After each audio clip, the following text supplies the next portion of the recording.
Hello நேர்களே, இன்னைக்கு Pandian stores பார்க்கணுன்னா ஃபஸ்ட்டு ஒரு 5 மினிட்ஸ் பாருங்கள், அதுவே போதும். என்னாச்சுடா உனக்கு? ஒன்றும் ஆகலைங்க. அதுக்கப்புறம் பார்க்கவே முடியாது. வீட்ல உனக்கு அம்புட்டு வேலை. பாவம்டி நீ. காலையிலேருந்து குழந்தைகள நீ தான் மேய்க்கிற, நீ தான் சமைக்கிற, வீட்டு வேலை அம்புட்டையும் நீ தான் செய்ற. அப்படியே பழகி போச்சுடா.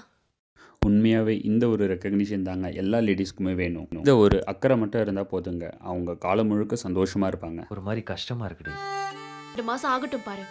அதுக்கப்புறம் நான் அக்கடான்னு உட்காந்துருவேன். சரி, நீ ஏதாவது பால் சாப்பிடுறியா? நான் காய்ச்சி தரவா? நீ ஒழுங்கா சாப்பிடுறியா இல்லையா? நல்லா சாப்பிடுறல்ல. உனக்கு வேற ஏதாவது வேணுமா? மேல இவ்ளோ அக்கறை காட்டுறான். இதுக்காகவே நான் எவ்வளவு வேலை வேணாலும் செய்வேன். அவ்வளோதாங்க. இதுக்கப்புறமா ஆஸ் யூஷுவல் பாண்டியன் ஸ்டோர்ஸோட டீம் மொக்க போட்டுட்டு இருக்கிறாங்க. கதிரும் முல்லையும் வந்து தனியாக பேசிகிட்டு இருக்கிறாங்க. அதர் சைடில் கண்ணனும் ஐஷுவும் தனியாக பேசிகிட்டு இருக்கிறாங்க. மீனா அக்கறையாக வந்து 2 பேரையும் தூங்க சொல்கிறாங்க. விடிஞ்சா ஒரு பழக்கடைக்காரர் வீட்டு முன்னாடி கடையை வச்சு பேசிகிட்டு இருக்கிறாங்க. அது எதுக்குன்னு தெரியல அந்த சீனு. காமெடி பண்ணிட்டு இருக்கிறாங்களாமா. தனம் அம்மா வந்து மீனா வேலை செய்கிறதெல்லாம் பார்த்து ரொம்ப சந்தோஷப்பட்டு போய்ட்றாங்க. மீனாக்கு கம்ப்ளீட் ரெகக்னிஷன் இன்னைக்கு.